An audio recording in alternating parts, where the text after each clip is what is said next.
All right, still with me, criminal defense attorney and former prosecutor David Bruno and litigation trial attorney Rich Schoenstein. David, I'll start with you.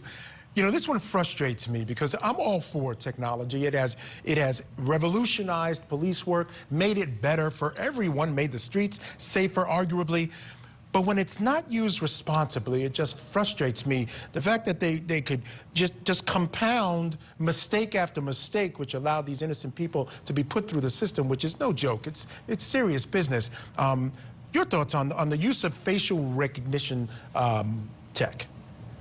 Yeah, sure. Well, look, we're also talking about lineups. We're talking about photo arrays, and there's the suggestiveness of the procedure. So when you grab something because of the facial recognition that's so close, I mean, I'd imagine it's pretty close to the assailant or the target right there to even hit on a facial recognition. Then you dump that into a photo lineup, and it's inevitably going to lead to a wrongful identification. We have to learn from our mistakes here, and I applaud those two defendants because I didn't hear that they resisted. I heard that they let the process take its course, and unfortunately for those two individuals or anyone else that is wronged in this way, that is the appropriate way to go. Submit to the arrest if they say you're under arrest instead of resisting, and let it play out. Both criminally, there's a burden of proof that the prosecutor has to meet, and then there's an opportunity to go and get your damages through civil liability. And that's what I think these two individuals are going to be able to get, damages for what they went through. All right, Rich Schoenstein, I want to turn to the Alabama boat brawl that's making headlines across the world.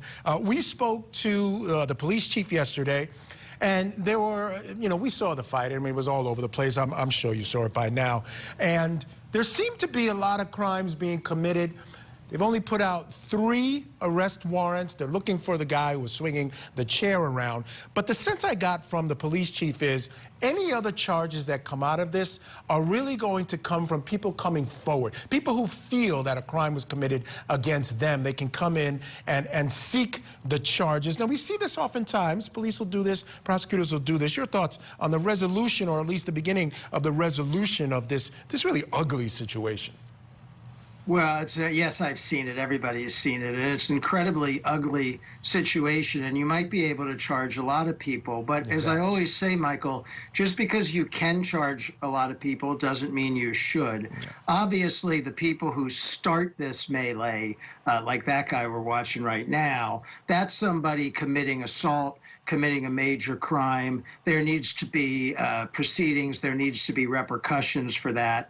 And then there are other people who are more tangential and get involved, and you have to look at their level of culpability to decide if to press charges against them.